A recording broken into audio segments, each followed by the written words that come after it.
السلام علیکم ناظرین، آج کی ویڈیو کا موضوع ایک ایسے سنگر کے بارے میں ہے جس کا نام نورا تکاکا ہے۔ یہ کویت کی گلوکارہ ہے۔ ان کے مطابق ان کے بینڈ کی شادی بیاہ وغیرہ میں خاصی مانگ ہے۔ وہ کہتی ہیں کہ ایک بار انہیں فون کال آئی۔ اس عورت نے نورا کو بتایا کہ وہ اپنی بیٹی کی شادی کی تقریب میں ان کے بینڈ کو بلانا چاہتی ہیں۔ نورا نے بتایا کہ ان کا بینڈ چھٹی پر ہے، مگر اس عورت نے ڈبل رقم دینے کا کہا۔ نورا نے کچھ دیر سوچا کہ ڈبل رقم کے لیے ایک چھٹی مصنوع کرنا کوئی مشکل بات نہیں ہے۔ انہوں نے اس عورت کو ہاں کر دی اور ایک ایک کر کے اپنے بینڈ والوں کو شادی پر پرفارمنس کرنے کے لیے راضی کیا۔ ڈبل رقم کا سن کر وہ بھی راضی ہو گئی اور اس عورت کے بتائے ہوئے پتے پر پہنچ گئی، مگر سارے راستے ان کو عجیب محسوس ہو رہا تھا۔ انہوں نے کہا کہ راستہ بھی بہت عجیب و غریب تھا، بھول بھلیوں جیسے۔ ایسے لگ رہا تھا جیسے کوئی گھوم پھر کر کسی کو کہیں اور لے جا رہا ہو۔ سب کو لگا کہ وہ راستہ بھول گئے ہیں۔ ابھی وہ بات ہی کر رہے تھے کہ وہاں بہت سارے لوگ اکٹھے دکھائی دیے۔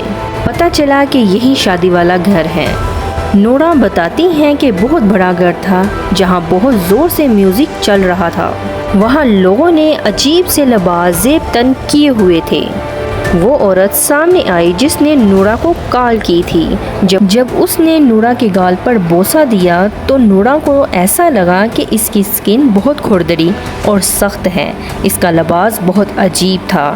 خیر، نورا نے اور اس کے بینڈ نے پرفارمنس کرنا شروع کیا۔ لوگوں نے ان کے گانوں پر رقص کرنا شروع کیا تو وہ رقص بہت ہی منفرد تھا۔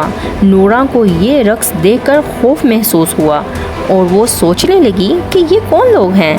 رات کافی ہو چکی تھی، بینڈ کے لوگ تھک چکے تھے، مگر فرمائشوں کا سلسلہ ختم نہیں ہو رہا تھا۔ بینڈ کی ایک عورت بے ہوش ہو کر گر پڑی اور دوسری عورت سکتے میں جا چکی تھی۔ نورا نے یہ سب دیکھا تو دوسری طرف ڈراؤنا منظر تھا۔ رقص کرنے والے لوگ اچھلنا کودنا شروع ہو چکے تھے۔ نورا نے دیکھا کہ ان کے پاؤں انسانوں جیسے نہیں بلکہ بکریوں جیسے ہیں۔ نورا پریشان ہو گئی، مگر اس نے اپنی ہمت ختم نہیں ہونے دی کیونکہ وہ بینڈ کی سربراہ تھی۔ اس نے سوچا اگر وہ ہمت ہار گئیں اور ان لوگوں کو احساس ہو گیا کہ ہمیں خوف محسوس ہو رہا ہے تو یہ ہمیں جانے نہیں دیں گے۔ نورا نے اپنے آپ کو مضبوط رکھا اور مسلسل گاتے رہیں۔ نورا نے اپنے بینڈ والوں کو سمجھایا کہ خوف کا اظہار نہ کریں اور نارمل رہیں۔ اتنے میں شادی کے مہمانوں میں سے ایک مہمان نورا کے پاس آیا اور پوچھا کہ آپ کے بینڈ کی ایک رکن بے ہوش کیوں ہو گئی ہے؟ نورا نے بتایا کہ تھکن کی وجہ سے وہ بے ہوش ہو گئی ہے اور باقی رکن بھی تھکاوٹ سے بے حال ہیں اور آرام کرنا چاہتے ہیں۔ نورا کی بات سن کر ان کو ایک کمرے میں لے جایا گیا۔ کمرے کی حالت دیکھ کر لگتا تھا جیسے یہاں 100 سال سے کوئی داخل نہیں ہوا۔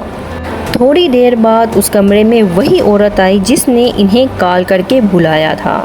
وہ اس قدر خوفناک نظر آ رہی تھی کہ نورا اور تمام ساتھی اپنے سارے سامان کو چھوڑ کر بھاگ گئے۔ کافی دور تک بھاگتے رہے۔ جب ہوش آیا تو دیکھا کہ وہ ایک ویرانے میں ہیں۔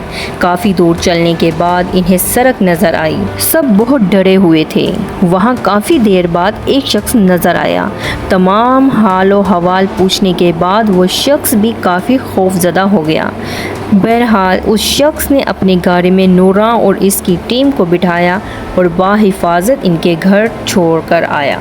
اس واقعے کے بعد نورا کافی عرصے تک شدید بیمار رہیں اور کچھ عرصے بعد انتقال کر گئیں۔ ناظرین، ہمارے ارد گرد بہت سارے ایسے واقعات رہنما ہوتے رہتے ہیں۔ اللہ تعالی ہم سب کو اپنے حفظ و ایمان میں رکھے، آمین۔ ورلڈ وائڈ ہب کی یہ ویڈیو بھی آپ کو بہت پسند آئی ہوگی۔ ہماری حوصلہ افزائی کے لیے ہماری ویڈیو کو لائک، شیئر اور سبسکرائب کریں اور کمنٹ سیکشن میں اپنی قیمتی رائے ضرور دیں۔ اللہ حافظ۔